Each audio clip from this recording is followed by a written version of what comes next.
Bonjour mes frères et sœurs, toujours votre frère Dominique Batala. Je suis encore dans la joie vraiment d'être encore ensemble avec vous aujourd'hui. Donc aujourd'hui, nous sommes à la 14e partie du grand thème que nous avons commencé il y a longtemps, les miracles de Jésus-Christ de Nazareth. Donc aujourd'hui, on va encore voir un autre miracle, la femme cananéenne. On va voir un peu le miracle que Jésus a accompli sur son enfant qui était vraiment malade, mes frères et sœurs. Donc voilà pourquoi je vous conseille sans plus tarder de lire ensemble avec moi dans le livre de Matthieu chapitre 15 à partir du verset 21 jusqu'au verset 28. Lisons ce que la Bible nous dit.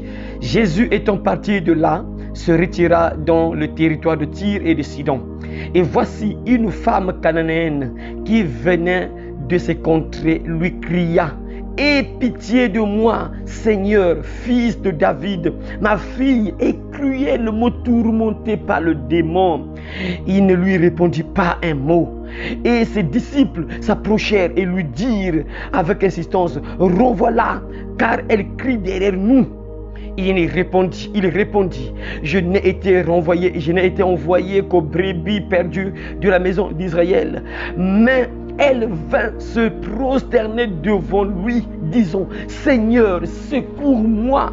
Il répondit: il n'est pas bien de prendre le pain des enfants et de le jeter aux petits chiens. Oui, Seigneur, dit-elle, mais les petits chiens mangent les miettes qui tombent de la table de leur maître. Alors Jésus lui dit: Femme, ta foi est grande, qu'il te soit fait comme tu veux. Et à l'heure même, sa fille fut guérie. Amen. Parole du Seigneur, mes frères et sœurs. Oh, c'est tellement merveilleux de voir ce que notre Seigneur Jésus-Christ peut faire juste par la parole, en prononçant juste quelques mots, mes frères. Ce qu'il est capable de faire dans la vie d'une personne, mes frères. Il peut changer la vie d'une personne. Il peut transformer les événements juste en quelques mots seulement, mes frères. Et nous voyons ici, mes frères, c'est une histoire. Il y a des gens parfois qui prennent ça un peu mal, mais on va comprendre ça, mes frères et sœurs. Donc ici, Jésus est dans le territoire de Tyr et de Sidon. Et la Bible nous dit c'est clairement qu'une femme cananéenne s'approche de Jésus parce que cette femme-là avait un problème. Cette femme-là avait un sérieux problème. Son problème, c'était quoi? Son enfant était cruellement tourmenté par le démon. Alors, frères et sœurs, je ne sais pas ce que tu traverses. Peut-être que tu es tourmenté par le démon. Mais mon frère, à travers ce message que tu entends, crois que Jésus est puissant. Il peut chasser loin de ta vie tout démon qui te tourmente, mon frère, ma sœur. Cette femme-là, son fils, était vraiment malade. Pourquoi? Parce que le démon tourmentait l'enfant. Et la femme n'avait plus la paix. Mais elle a compris qu'il y avait une solution. Il y avait quelqu'un qui pouvait résoudre son problème. Il y avait quelqu'un qui avait la solution sur son enfant là qui était malade là. Et elle savait qu'il y a quelqu'un. J'entends une personne là, le nom d'une personne, Jésus là. Il tourne par-ci par-là.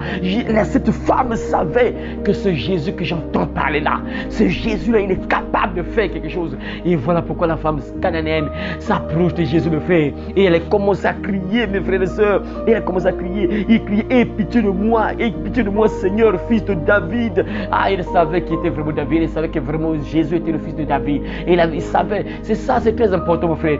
Tant que tu ne sais pas, tant que tu ne reconnais pas ce que Jésus est capable de faire dans ta vie, tu ne vas pas voir la main de Dieu, tu ne vas pas voir les miracles de Dieu. Tant que tu ne reconnais pas qu'il y a des serviteurs que Dieu a choisis pour sauver des vies, pour sauver des âmes, pour délivrer des gens, pour guérir, mon frère, tu ne verras jamais les miracles de Dieu. Mais cette femme-là reconnaissait que ce Jésus-là, c'est véritablement le fils de David. Elle savait ce que les prophéties disaient, mes frères. Elle savait que Jésus était le fils de David. Il dit: Seigneur. Donc il reconnaît l'autorité de Jésus. Aie pitié de moi, aie pitié de moi. C'est ça, mes frères. Il faut supplier Dieu, mes frères. C'est très important. Il faut aussi faire des prières de supplication, mon frère. Parce que tu ne peux pas t'approcher de Dieu. Tu es orgueilleux. Tu te dis que non, bon Dieu, tu es tout vantard et tu t'approches de Dieu pour que Dieu puisse résoudre ton problème. C'est comme si Dieu était ton ami. C'est comme si Dieu, oui, Dieu est notre ami, bien sûr, lorsque nous obéissons, lorsqu'on le craint, lorsqu'on le respecte. Oui, il est notre ami, bien sûr, mais oui, mais quand il n'est pas, quand tu es dans l'arrogance, mon frère, dans l'orgueil, ça c'est pas bon, frère. Il faut supplier Dieu. Dieu aime qu'on puisse le supplier, mes frères. C'est très important. Il y a des moments où il faut faire des prières de supplication. Il faut supplier le Seigneur et il sera toujours sensible. Il va t'écouter, mon frère. Et cette femme-là va crier: Jésus, fils de David, aie pitié de moi, aie pitié de moi, pitié de moi. Ma fille est cruellement tourmentée par le démon. Mes frères, Il y a des gens qui blaguent avec le monde des ténèbres. Il y a des gens qui blaguent avec les démons. Il y a des gens qui font des pactes avec les démons. Ils ne savent pas ce qu'ils vont vivre un jour. Parce que les gens ne savent pas. Vous savez, mes frères, au début, quand quelqu'un fait une alliance avec le diable, quand quelqu'un fait une alliance, un pacte avec le monde des ténèbres, souvent au début, il n'y a pas de problème. Au début, souvent, tout va bien, il n'y a rien. Souvent, il n'y a rien, mes frères. C'est ça, parce que le diable doit déjà prendre l'élan, il doit s'installer. Dès qu'il prend le contrôle de ta vie, et il y aura un jour, ça va mal terminer, il va se retourner contre toi. Parce que le diable n'a pas d'amis. Il n'y a aucun démon qui est gentil. Tous les démons veulent notre malheur. Tous les démons veulent nous tourmenter. Tous les démons veulent nous voir pleurer. Tous les démons veulent nous voir misérables. Tous les démons veulent nous voir dans les soucis, dans la misère. C'est ça leur but.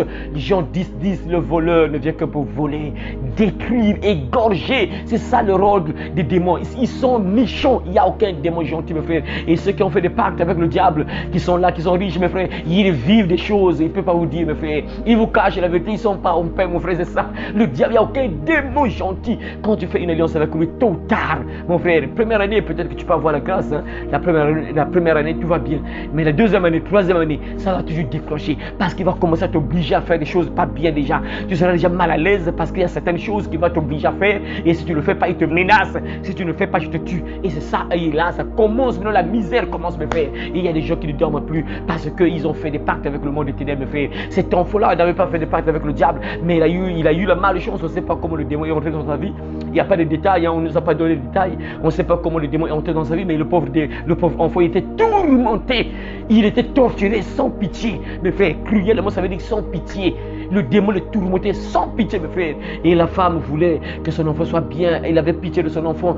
Elle est partie s'adresser à quelqu'un, une personne, la bonne personne. Bien sûr, mes frères, c'est ça. Il faut s'adresser à la bonne personne. Il y a des gens, mes frères, qui sont des loups. Tu peux t'adresser à lui. Tu as pour toi la foi. Tu veux vraiment que Dieu puisse intervenir. Tu as pour toi la foi. Tu veux vraiment que Dieu puisse intervenir. Mais tu t'adresses parfois à des mauvaises personnes. Parfois, le père de la personne, c'est un loup. Parfois, le pasteur ou bien le prophète ou bien l'apôtre ou le docteur, c'est un loup déguisé. C'est pas un homme de Dieu, mais un loup. Et du coup, malgré que tu as la foi, mais ça sera un peu compliqué. Mais cette femme-là s'est adressée à la bonne personne. Il va commencer à crier à Jésus. Voilà pourquoi, mon frère, tu dois mettre ta confiance vraiment en Jésus. Tu ne dois pas mettre ta confiance en un homme. Il faut mettre ta confiance en Jésus.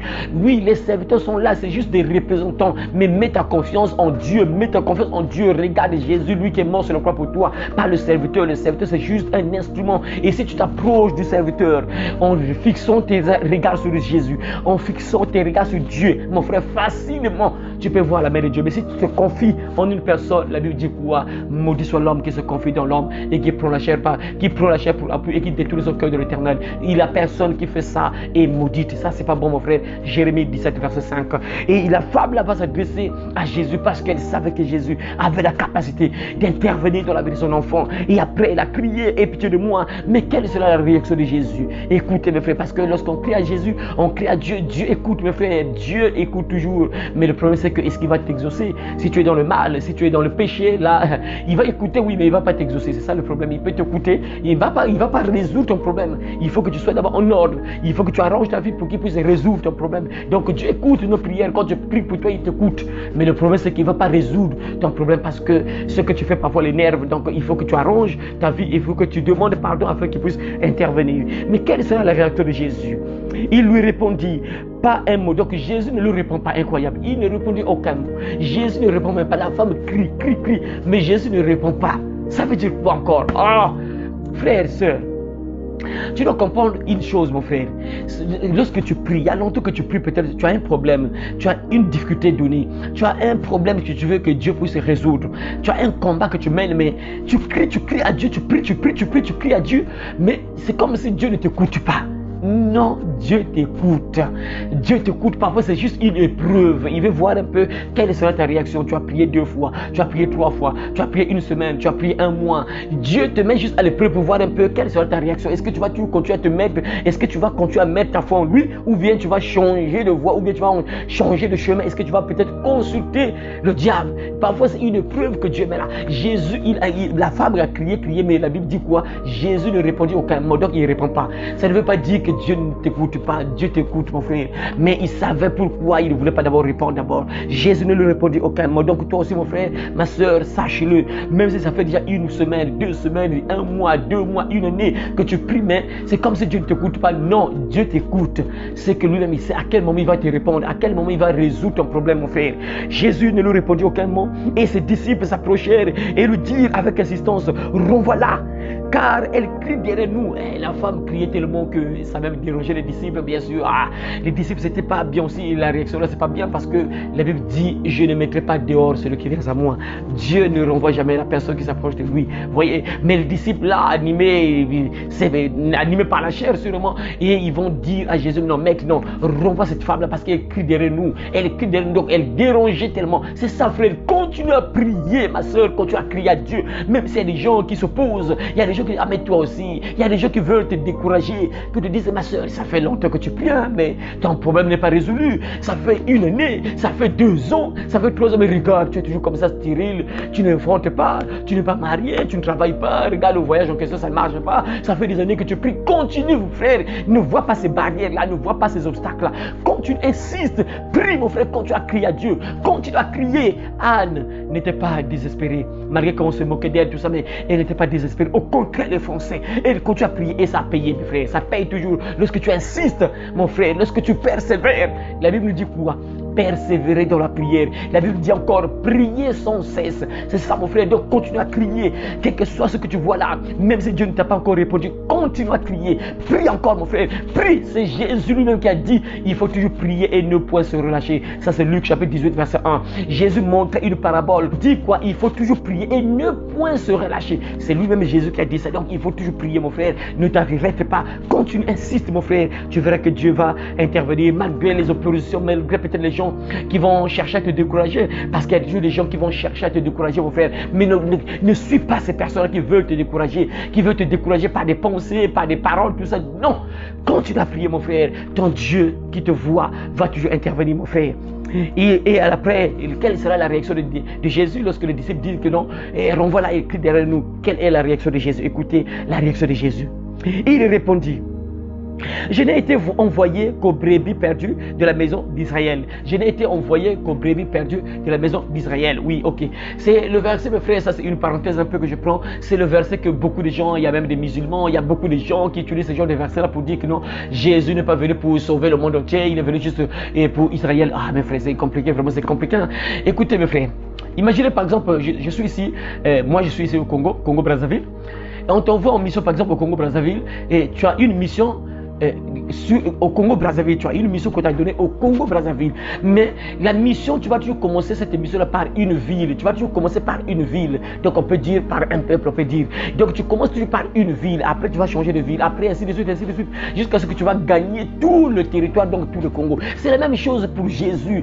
Lorsqu'il est venu, il a d'abord commencé par Israël d'abord. C'est ça, le peuple élu de Dieu, choisi de Dieu, bien sûr. Il a d'abord commencé par ce peuple-là. Il a d'abord commencé par ce peuple. Après le salut, c'est répondu à tout le monde, les païens, c'est ça, mais il y a des gens qui ne comprennent pas les choses vraiment. Mais elle vint se prosterner devant lui, disant, Seigneur, secours-moi.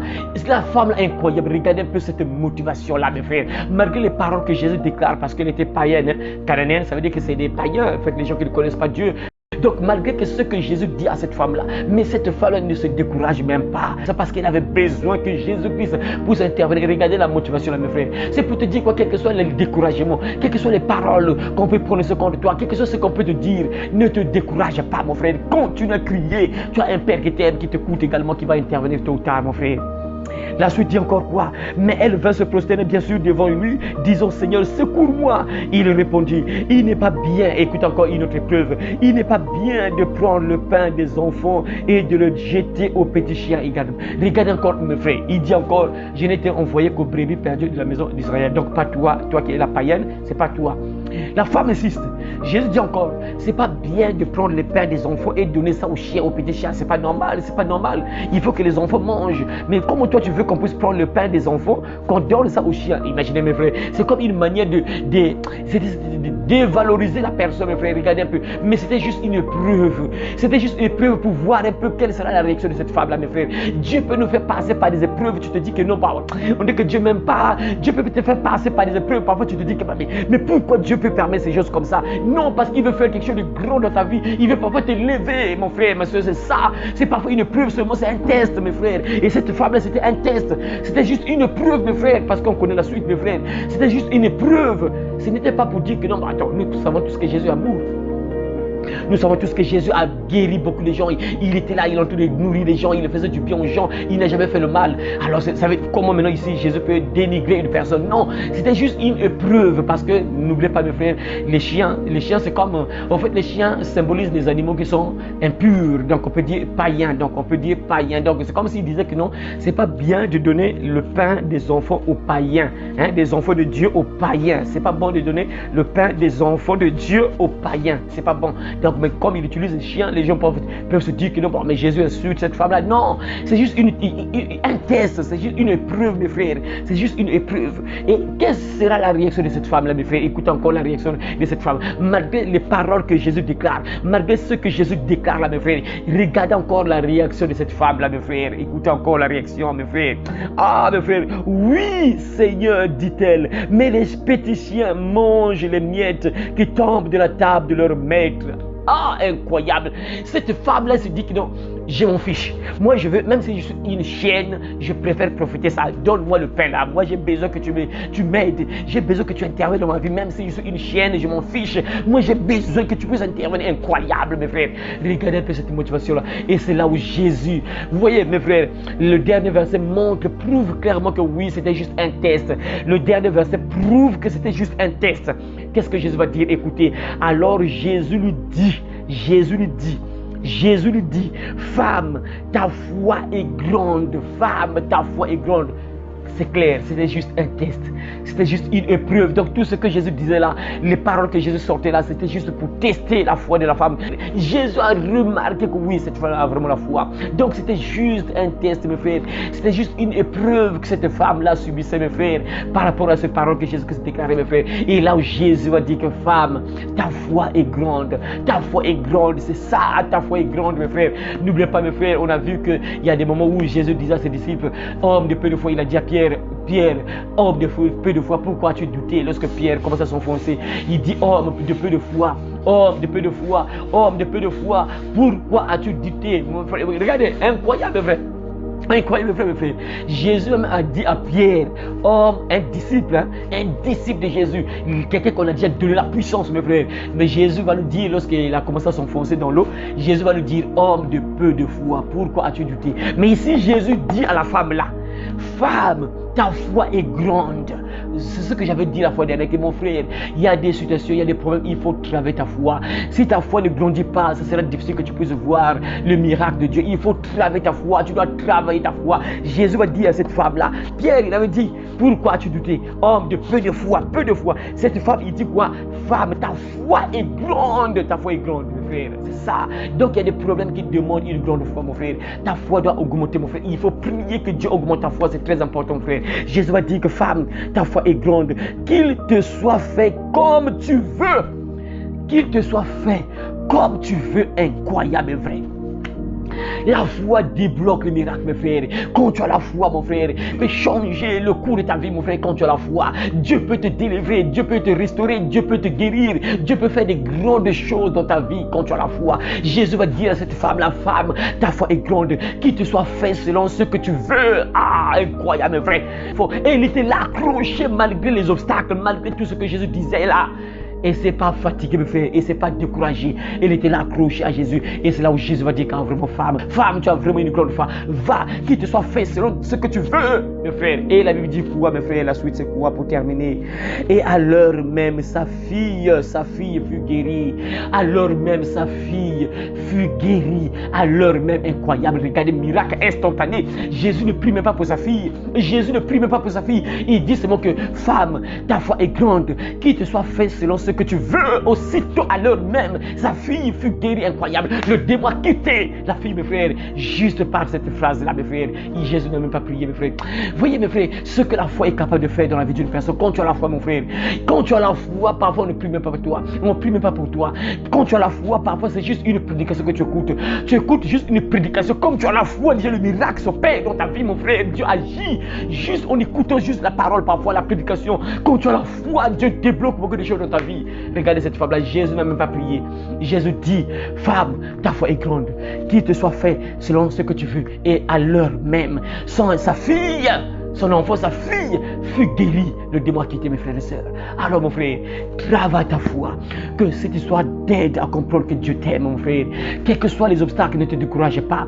Quelle que soit la durée, persévère dans la prière. Continue à prier, mon frère, ma soeur. Tôt ou tard, Dieu va t'écouter. La Bible déclare que Dieu, son oreille n'est pas trop dur pour entendre. Son oreille n'est pas trop dure pour entendre. Sa main n'est pas trop courte pour sauver, il le dit. Sa main n'est pas trop courte pour sauver. Son oreille n'est pas trop dure pour entendre. Insiste. Continue à prier, mon frère, ma soeur. Quels que soient les obstacles, quelle que soit l'opposition, quelles que soient les épreuves, continue, mon frère. Même si ça fait une semaine, 2 semaines, 1 mois, une année, continue, mon frère. Ton Père va t'écouter. Ton Père va t'exaucer. Il va intervenir tôt ou tard, mon frère, ma soeur. Regardez cette femme-là, malgré l'opposition, malgré ce que on disait, les disciples ont dit, malgré ce que même Jésus-Christ a dit.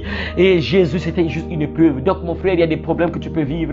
C'est juste une épreuve. Persévère. Dieu finira par agir. Dieu finira par intervenir. Il finira par résoudre ton problème. C'est juste une épreuve. Parfois, il y a certaines choses, certaines situations, c'est juste une épreuve que Dieu te fait passer. Mais d'autres choses, parfois, mon frère, d'autres problèmes, si tu as fait du mal, si tu as fait le mal, tu as fait vraiment des choses pas bien, il faut reconnaître cela, mon frère. Demander pardon afin que Dieu puisse étendre ta main sur toi et qu'il te guérisse et qu'il intervienne dans ta vie malgré ce que tu traverses. Alors que Dieu t'aide, mon frère, ma soeur, à comprendre cela. Et je t'invite donc c'est dans la prière, mon frère.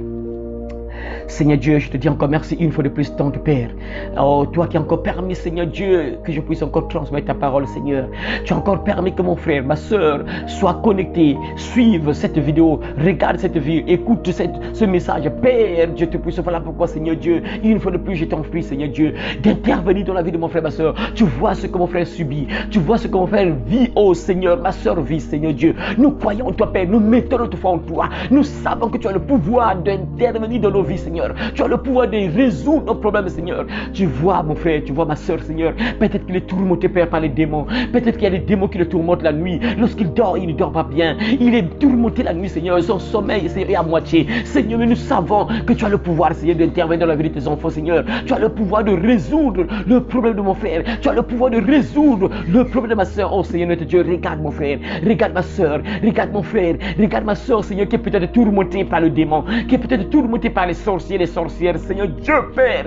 Localise mon frère, localise ma soeur, Seigneur. Regarde sa maison, Seigneur Dieu. Et que tout ce qui n'est pas de toi dans sa maison, Seigneur, toute présence obscure, toute présence satanique, toute présence de ténèbres dans sa maison soit chassée de sa maison. Libère sa maison au nom de Jésus, Père. Que ton feu dévorant s'allume dans sa maison, s'allume dans sa chambre et brûle, consume tout esprit satanique de sorcellerie dans sa maison au nom de Jésus. Et que mon frère soit en paix maintenant, Seigneur notre Dieu. Qu'il dorme en paix, car ta parole déclare, je me couche et je m'endors en paix, car toi seul, ô Éternel, tu me donnes la sécurité dans ma demeure. Alors, Seigneur Dieu, résous le problème de mon frère et de ma soeur, Seigneur Dieu. Père, accorde la paix à mon frère et ma soeur qui est tourmenté par l'ennemi, qui est tourmenté par les démons, Seigneur. Accorde la paix, Seigneur Dieu. Décrée combat, Seigneur. Toute puissance de ténèbres qui s'élève contre sa vie, Seigneur. Combat tous ceux qui combattent mon frère. Combat tous ceux qui combattent ma soeur, Seigneur. Et que ma soeur soit libre. Un jour, elle va glorifier ton nom, Seigneur, notre Dieu. Manifeste-toi dans sa vie, Seigneur. Ne l'abandonne pas, Seigneur. Souviens-toi de lui. Souviens-toi de mon frère et de ma soeur, Seigneur Dieu, qui a besoin de toi, Seigneur. C'est sûr que peut-être mon frère et ma soeur est malade, Seigneur Dieu.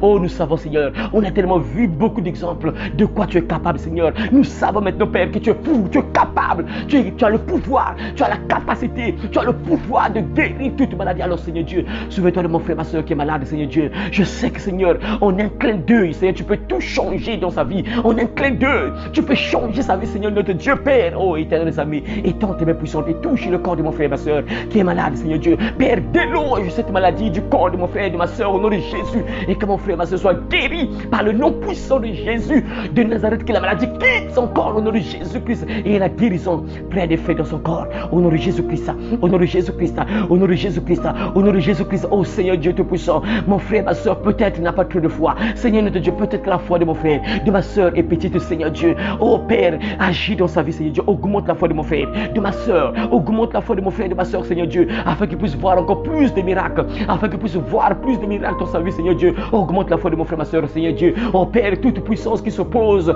à sa foi, Seigneur, soit neutralisée, chassée de sa vie, Seigneur. Je sais que le diable ne veut pas que nous puissions avoir la foi, parce que si nous avons la foi, on peut détruire ses œuvres, Seigneur Dieu. Alors voilà pourquoi, Père, toute opposition à la vie de mon frère, ma soeur, toute opposition, Seigneur Dieu, toute puissance dans la vie de mon frère, soit neutralisée, chassée de sa vie au nom de Jésus-Christ. Père, donne la force à mon frère, à ma soeur, de lire ta parole, d'écouter la parole de Dieu, parce que ta parole dit, la foi vient de ce qu'on entend vient de la parole de Christ. Oh Seigneur Dieu, donne la force d'écouter ta parole, afin que sa foi puisse grandir, Seigneur Dieu Tout-Puissant. Merci ton Père, parce que tu nous as exaucés. Gloire à toi, Seigneur. Honneur à toi aujourd'hui et à jamais, dans le nom précieux et puissant de notre Seigneur et Sauveur Jésus-Christ de Nazareth, lui qui est mort, crucifié sur la croix, qui est descendu aux enfers, qui est monté au ciel, qui est assis à la droite de Dieu et qui va revenir de là pour juger les vivants et les morts. Nous avons demandé toutes ces choses. Amen. Alors mon frère, ma soeur, je t'encourage vraiment de persévérer, de garder la foi. Tu finiras par voir la main de Dieu, parce que Dieu est amour. Nous avons un papa qui nous aime, qui est tellement tendre, qui est tellement merveilleux, qui est miséricordieux, qui t'aime malgré ce que tu subis, malgré ce que tu vis. Il finira par intervenir, mon frère, ma soeur. Alors crois, mon frère, ma soeur, que Dieu t'aime. Alors à très bientôt, mon frère, ma soeur. Et si je te conseille, si tu n'es pas encore abonné, je te conseille de t'abonner, et afin que tu ne puisses pas manquer les autres vidéos que je vais mettre sur internet. Alors à très bientôt, mes frères et sœurs, au nom de Jésus-Christ. Si Jésus-Christ ne revient pas maintenant, on va encore se voir. Amen. Le royaume des cieux arrive.